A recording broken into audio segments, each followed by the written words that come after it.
how you start in the industry. When I choose this plastering trade, it wasn't by the choice, it was by the chance. And what's next? Build that structure around people, not just around project. 100 people, they got 200 And people around the people to empower them and build a system in place. For me, it was about lead by example and showing respect. For us to grow, we need to constantly have a mentality of learning new things. Is your parents happy with your achievement now? They're super proud. A lot of Chinese tradies of the job, they sleep on the side. Not your company, Yeah. other people's company. But if you can find yourself a potential to grow within different career path, I would say be persistent with it. Looking after your people, listen to the pain point from the customer and the staff, and even put everything down in SOP. That's quite amazing.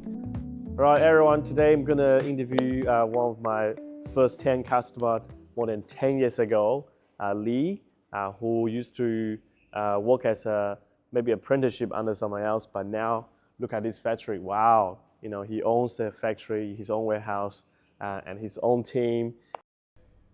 What's your impression or people's normal impression about a trading company? Very untidy, all the mud, and they not organized. But here's Lee, the businessman. I know him 10 years ago, one of my first 10 customer, plastering business. You think, okay, new migrant, plastering business, all the people from Fujian. All right, but if you look at his company now, managing more than 200 contractors, his own factory here, and his own team, and also there's a manual to manage the business, a SOP, job description about every role and the standard, and it's even bilingual. So today I got the privilege to interview Lee, how he immigrated to Australia and then start as an apprenticeship and now managing 200 people. All right, now Lee, would you mind sharing the story, how you started in the industry and what inspired you, to take your business to this level and what's next? Well, first of all, I want to say thank you for having me here today. Thomas has been a great friend for a long time, and we admire what you do and your company's rapid growth over the years. So it is great to see you here today. We're only 100 people. They got 200. And and talk to you about business growth. Yeah. So in the beginning, it was just me and one other guy doing everything. I remember one particular job in the new estate. We were working like 7 days a week, 12 hours a day, and still falling behind. We were stressed and tired. And on top of that, we had to juggle between sending out quotations, order materials, and chasing out payments. And one night I was sitting in my car and finished up an email in the dark. And I thought to myself, this isn't sustainable. At first, I thought growth just meant taking on more jobs. But real shift came when I realized that I couldn't scale myself. And the moment we stopped asking, how can we do more, and start asking, who's out there that can help us do more, then we start build that structure around people, not just around project. It wasn't about working harder anymore at that point. It was about building the right system and trusting others to take ownership. So you mentioned about the word system, where a lot of traders or builders or people in this industry, they do think about building the team for the bigger job around the project. But your thinking is to build the people around the people to empower them and build a system in place.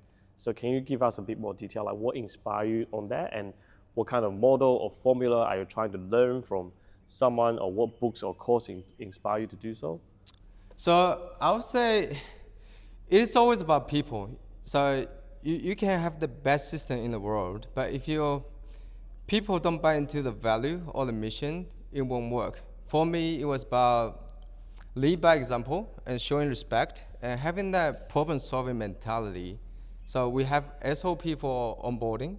We do regular performance review, and we make sure that everyone knows what an outstanding job and great customer experience look like, right? So, and also accountability is important.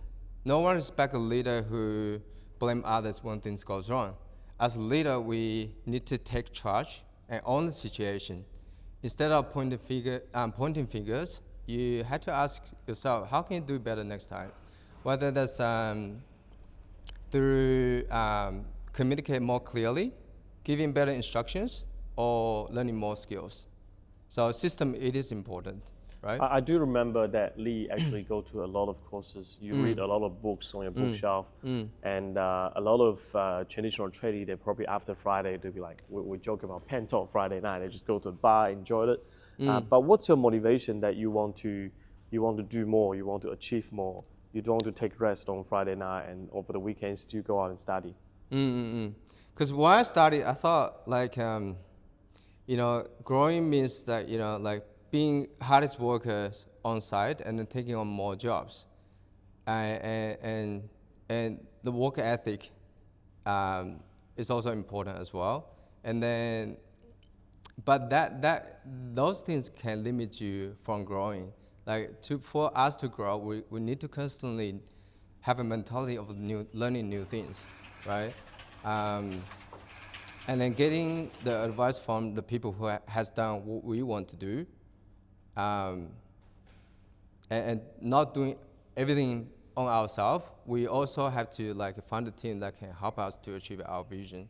So it is about a little bit about everything, but I'm also like you, like always very proactive of learning new things, going to the events or the seminars, and just try to learn everything you can of the people who has done what you want to do, right? So that's quite important to me as a company, also personal as well. Just for everyone's information, in Melbourne, in the construction industry, we always joke that in the plastering sector, it's dominated by people from China and in particular Fujian or Dongbei, where it's a team of family, cousin bring the uncle, and on that family operated small team, not as such large scale. So share us with your story, like what's your migrant story and what's your parents' expectation on you? So I came here when I was 17. Yeah.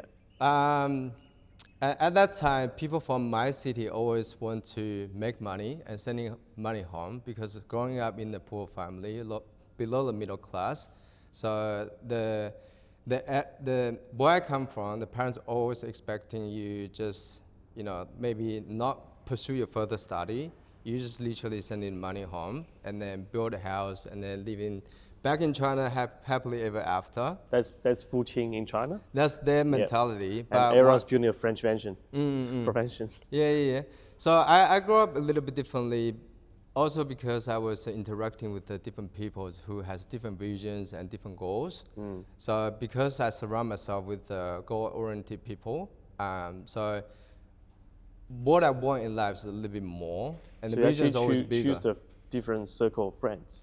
Yes, it's very important for me because I have a lot of people come around similar time with me, and how I grow up compared to them is very different because your surroundings is super important.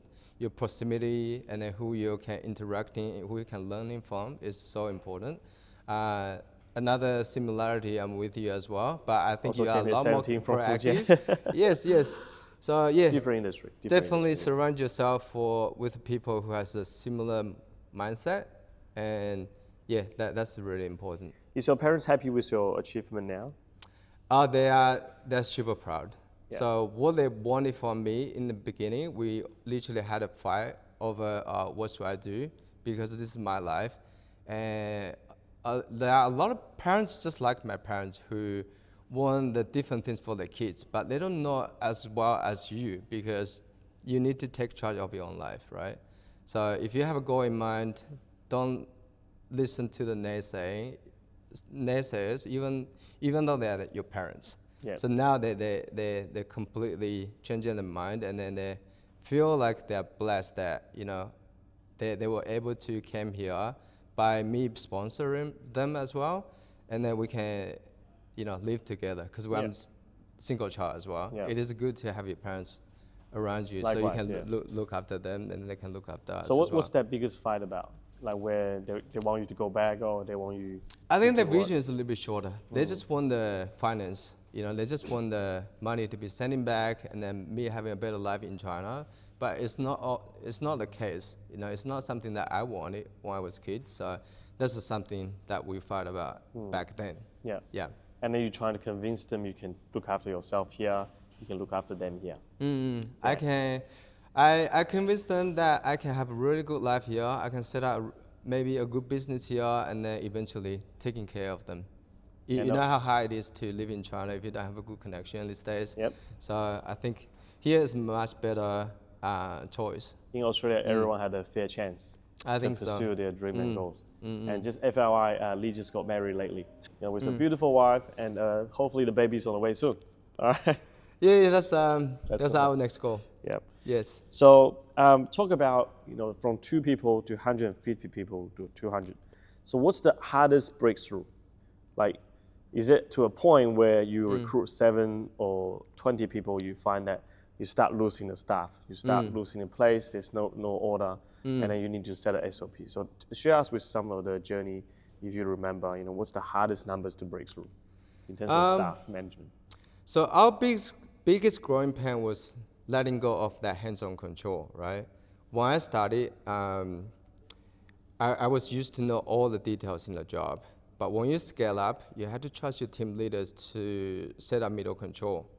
And it was really difficult for us in the beginning because we felt like we were giving away part of ourselves. Because you always feel insecure of trusting others to do all the work. You expect them to do just as good job as you do. So one story come to mind was that we were just landed a multi-million-dollar project. And we were excited and nervous and quickly brought on more subcontractor at that time and thought, we're flying now. But within a few weeks, the cracks started to show. One team didn't follow the specification. Another team couldn't keep up the program, right? And our clients got really disappointed at the time. And we literally had to be on the phone nonstop, try to fix everything ourselves. And that was a turning point. We realized that we don't have system. We just have more people doing more work. And it wasn't until we sat down and said, right, how do we break this down into repeatable and autonomous steps? Then we start build out checklist and set up communication channels.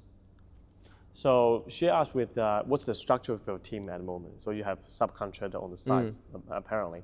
But what about the back office here? The finance, the contract admin, perhaps the CFO, project manager, and all that. What's the structure of your team at the moment? So at the moment, we got a bookkeeper / accountant, and 2 estimator and contract administrator. And I work in and out as a director, but I also have a business partner who deal with human resources, mainly got to do with hire the site foremen and subcontractors. So we have a lot of teams that has a team leaders with maybe 10 to 20 people, and we have multiple teams. So we got maybe about 10 to 12 site foremen now to managing across the site, and then we are about to promote one particular site foreman as our construction manager to overseeing all the safety issues and then the quality checkers as well. So that's what you mean by building the people around the people, rather than more contractors on the job, but then they're losing the organizational direction or someone holding them accountable. So by having different role across the company, so each role has very specific expectation and different kind of task that they need to perform in order to lay out the clear vision for everyone to see, so they know who to ask the questions when it comes to certain concerns or issues. So we make it very clear. That's why we create that SOPs, that we want to educate our people, do a regular training. We may have monthly gathering just to go through the main SOP points with the team leaders and site foremen.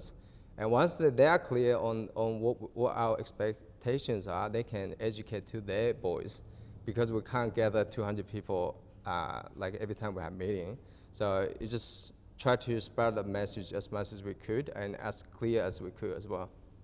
If you have some photo about that, biggest meeting you have here, and send us some photo, we can cut into B-roll.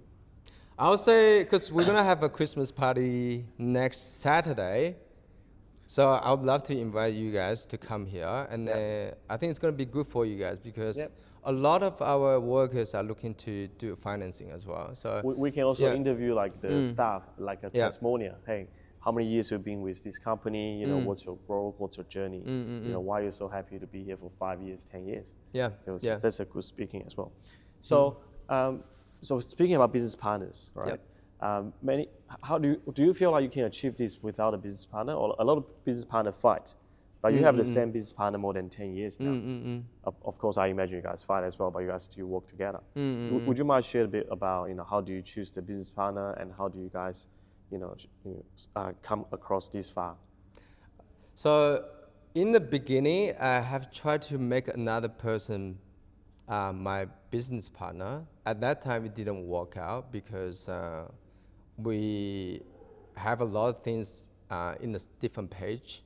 But the current business partner he's also my best friend for maybe 17 years.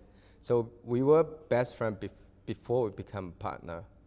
And So you have the trust in place. we have a trust, we have the friendship, and we know each other's personality. And we do also have clashes sometimes. We just had a fight like probably 3 days ago, but that was a debate over something that is beneficial for the company. We're just having different opinions, right? But it is important to have a partner that share the same vision, and then constantly contribute the value towards the company, right? And then that's what we do as partners. So the argument is different version. Oh, sorry, correction. The argument is different vision for the company. But both of your solution is benefiting the company. It so is. either or. So rather, some of the partnership argument is more the benefit to them. I want a bigger pie or not. Yeah. Right. So you so what? Tell us about this. So what's the thing that you have that your business partner don't have, and what's the thing that he doesn't have, but you have? I'll say he's more on the vision side, right? But implementing and taking action side will be like, I'll be in charge of that. Yeah. Right? He will give me a ballpark of where we need to go, but just don't know how to do it. But I literally had to work out the steps, how we can do it. And then also, how can we do it to through the process of minimizing the risk as well, right? So his idea is just do it, but don't consider the consequences. But for me, yeah, I had to work out the clear vision of how to do those. So you mentioned there was another partner potentially at the very beginning, and now you think back, is that the right choice, or that one could be better? Or Oh no, that's why we didn't go ahead to become partner. We were at the stage of talking to be a partner, to be joint venture, become partners.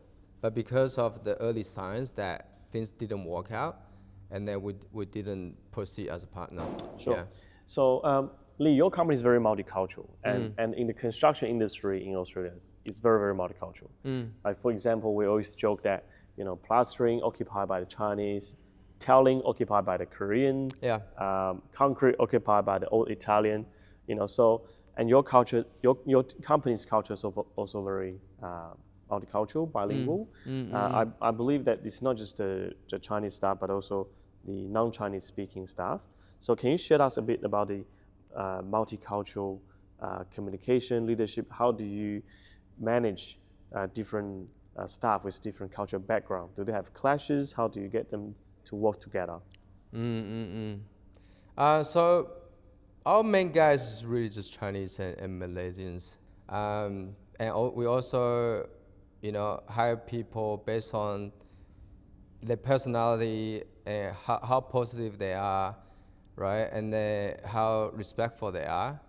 And we make it clear that, if they want to stay in the company long term, positivity has to be there. And we don't allow, people swear on site, right? If they, or someone who swears, we will encourage them to change that habit over time. So you don't allow them to swear on the sites. Yeah, This is like this is like a common practice in the industry. You know? Yes. If things It hasn't been is. done well, it's like, what the F, they would just come F word or just come all across. So how do you manage to get them not to swear on the side? You're not there. You know how construction workers can be like, because when you're swearing and say something bad about people, even sometimes behind people's back, you really drag people down, right? But when you stay positive and focus on solving problems, it lifts others up. You also create a better environment for others to have a more productive and enjoyable day. And when people are happier, they are usually easier to work with and manage, right? And yeah, so yeah, positivity is really important to us. This is essentially. actually the Yeah. first time I heard a company's director or partner asking all the staff, not to swear on the sides. Maybe, and for construction industry, and focusing on solving the problem rather than blaming. So when people express their word negatively, they probably start to blaming others or blaming themselves rather than focusing on the situation. Yeah. That's Yeah. how we select our leaders as well. Because if you stay positive, you actually like lift others up around you, Yeah. right? You need to use positivity to affecting people who are negative, who are problem blamers. We need the people who stand out and be the leader, being positive, and be transparent about the expectations, all that. So Lee, tell me this, like even people from Malaysia, Malaysian Chinese, or mainland China, because the country is too big and the cultural background are also very different. And some of them speak dialect, some of them speak Mandarin, some of them speak English. So do they have any language barrier among the team? Or maybe they speak multi-language, but there's a preferred language, right? So what's the language they use for communication? Communication, because Malaysians speak multi-language. They Yeah. are the most talented multi-language speaker among Asian countries. So one of our bookkeeper cannot read in Chinese, but we integrate with the ChatGPT these days. She can just translate and record our bookkeeping side, all the communication channels. She can translate into that too, and yeah, but main communication challenge was for the site formers usually when they try to sending out the emails to the builders, to our clients.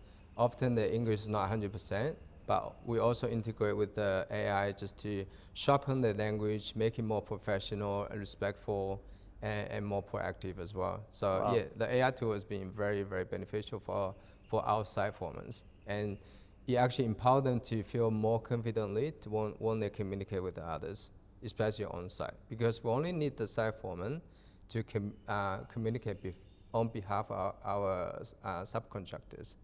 So, So I think it's more the mindset. So your staff, even though they don't speak Mandarin, but they don't feel like left behind, they can still make friends with other colleagues and make themselves feel comfortable. Where I'm not sure about you, but my company struggle when we have different cultural background staff.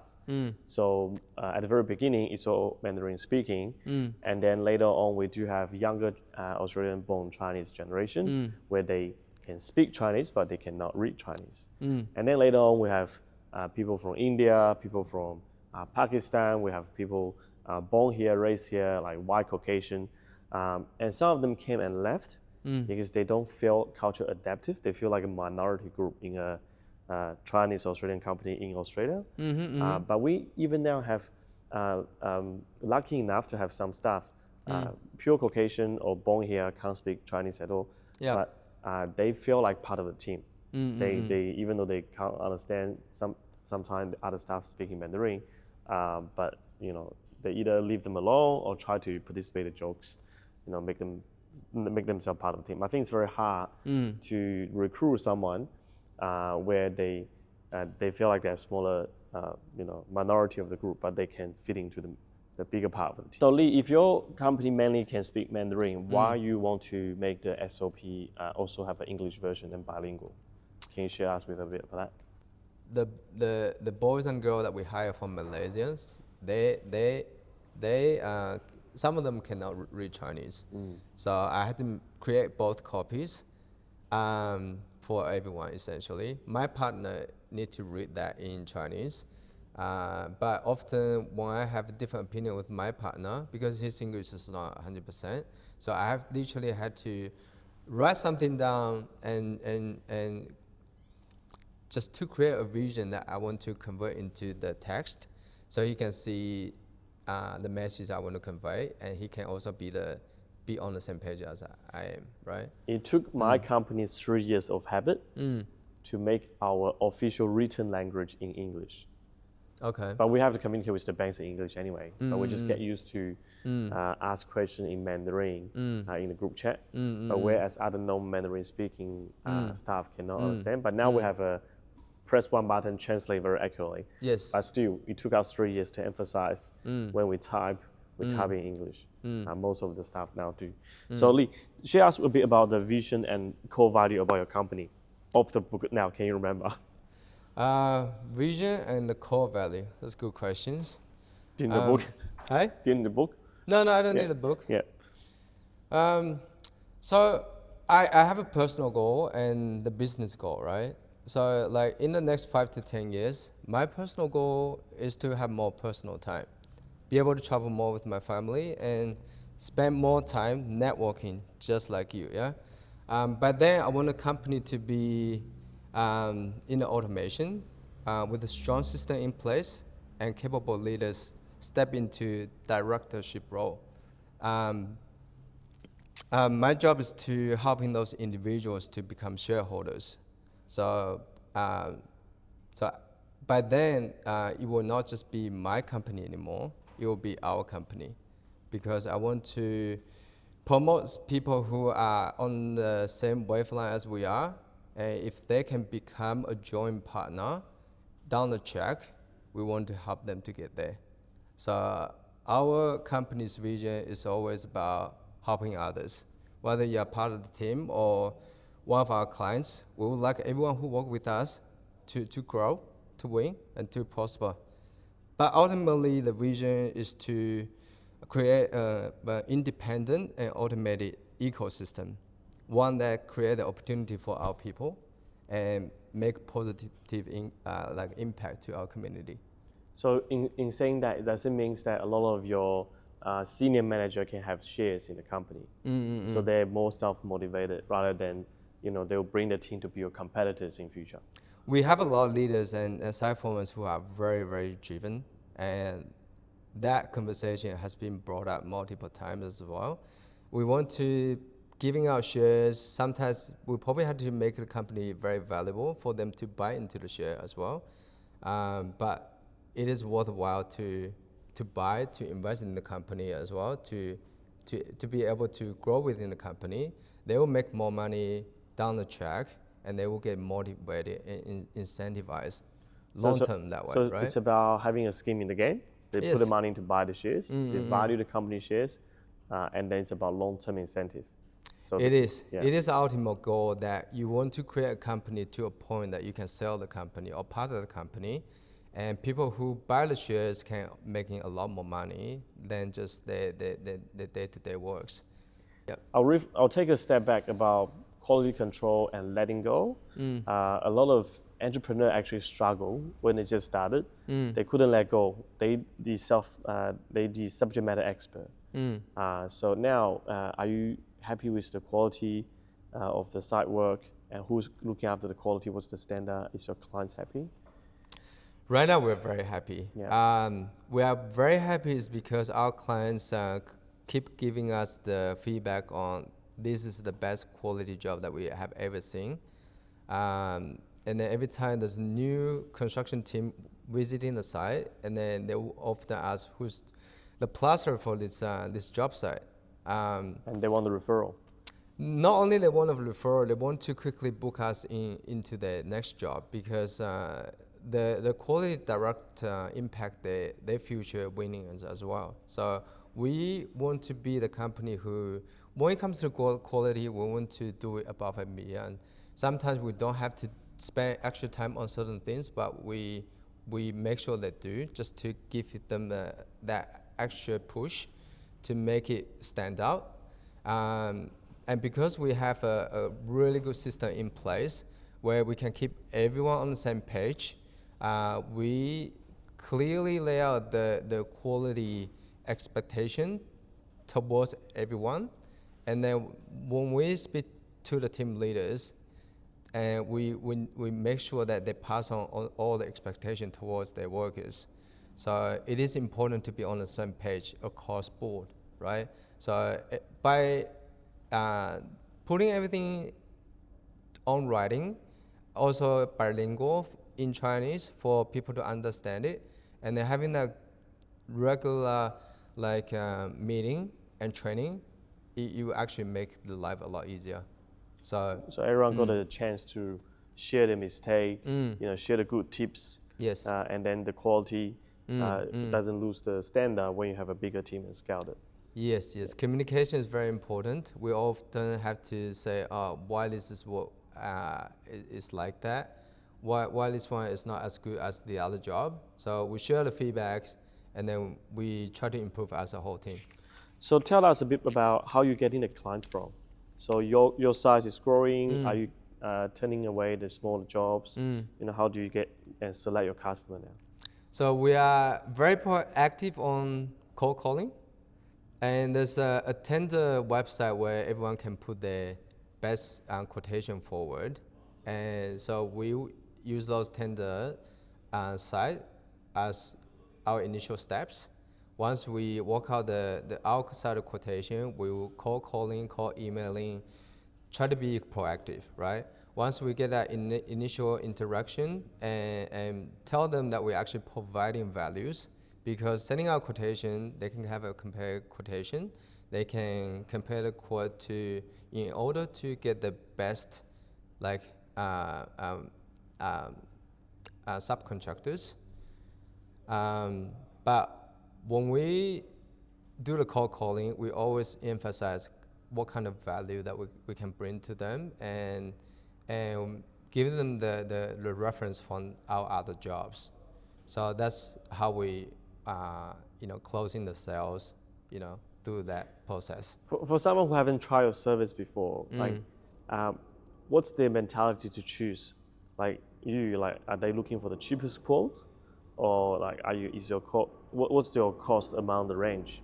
Are you the most expensive one because you have a experience and good team, or are you trying to win the prize by the lowest quotes? So our selling points is always targeting their pain point. Yeah. With the construction industry these days, there's a lot of company under administration, or they are struggling with the cash flows, right?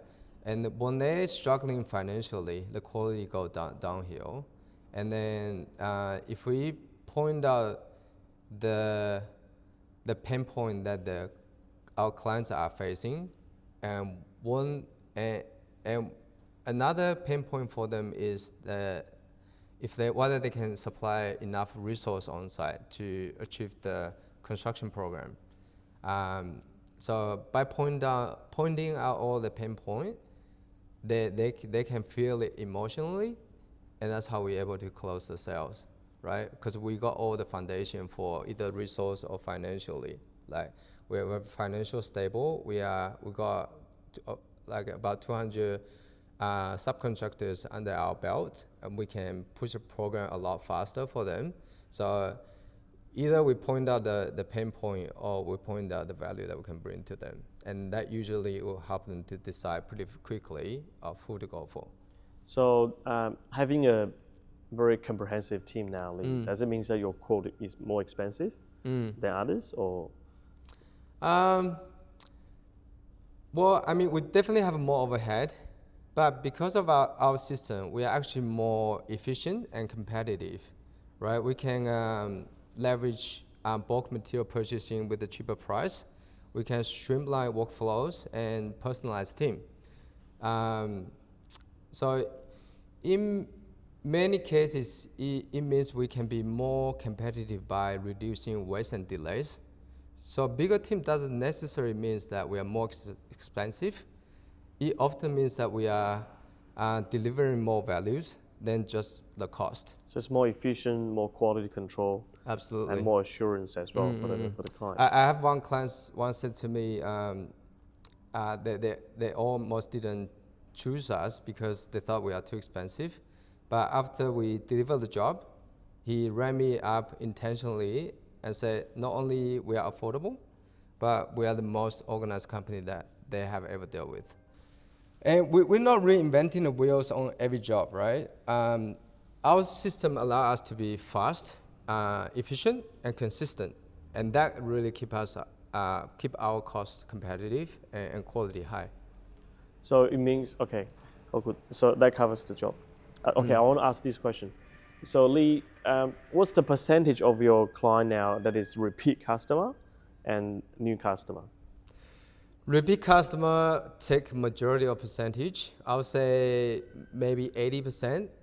I would say most of the builders' feedback is that we literally are the top three, like subcontractor. Whenever they have a subcontractor performance review, we are always ranking on the top three. And it is important for us to have the repeat customer because that's the best customer you can have, right? So yeah, so 20% will be our new customer, and we are very proactive of approaching new customer in our system as well. Yeah. So that's scaling the business. You know, you have 80% repeat clients. That's a very big bulk. And then you're still actively looking for new tendering jobs, that 20%, and trying to retain the new clients as your loyal repeat clients. And then that will enable you to keep recruiting and expanding the team. So what's the end goal here, Lee? Is that 1,000 subcontractor, 500? What's the end goal? Go public, or go to different trades? What's the next game?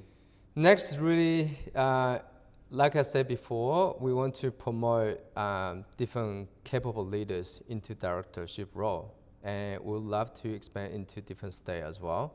I had quite a number of friends who are already taking big contract into different states.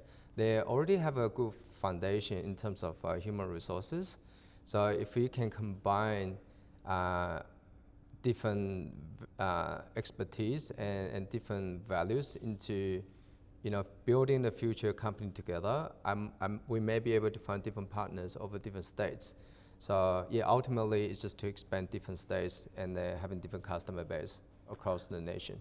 Interstate sounds very challenging for construction and building industry. Yeah. There's a lot of tradies, they're very local connected, they live locally, so they can keep the cost low. And also the supplies cost is limited by distance because of transportation costs. So what's the logic and incentive behind for you to expand interstate? So most of our boys are willing to travel as long as that they can have a good contract deals. They can be incentivized by that. But we also have a really good networking. Like you said, majority of the plastering sector are dominated by the Chinese. So we are actually everywhere, right? And because we have a strong network, I also have quite a few number of friends already have a good foundation, have a good company set up with different kind of resource in place. So we are able to interact with them and then perhaps to set up different kind of joint venture together to expand into different kind of tier projects. So that would be our upside, our advantage. So I'm trying to imagine, that means that you're going to bring the team, say for example, to Sydney, get a big commercial job, and then you're going to hire the accommodation for them. And it's very often that I heard a lot of Chinese tradies, they in order to catch the deadline of the job, they sleep on the side, they sleep close to the side, they hide some places in order to get the job done. So that's very often. When we have project in the regional area, we do have to hire the accommodation for the boys, but I don't think that sleeping on site is a common for our company. I'm not sure where that rumor come from, but we don't really do not your no. company, other people's company. Yeah, if it's a residential site, potentially there's an allowance or there's not such a rule, because when you go to commercial site, residential site, yes, they have more monitoring system, and that what can be allowed. Yeah, or even some commercial office. Yeah. That's another story, another day. So Lee, for a lot of young builders and young traders who step into the industry, who also ambitious like you, dream about scaling up, What's the advice one piece of advice you can potentially to give them? Well, my biggest piece of advice would be investing in yourself, right? Always have desire to learn new things. Get out of your comfort zone and taking actions. You always need to learn from the people who has done what you want to do, and people who are successful are most likely going to point you to the right direction, right? If you ask the questions. So don't do everything on your own. Find a team that can help you achieve your vision. A team not only can support you, but also challenge you, right? Build a system early, even though when you're small. If you can build a team over a long period of time, that team could also be your biggest asset. Lee, do you have a mentor or coach in place along the years and now?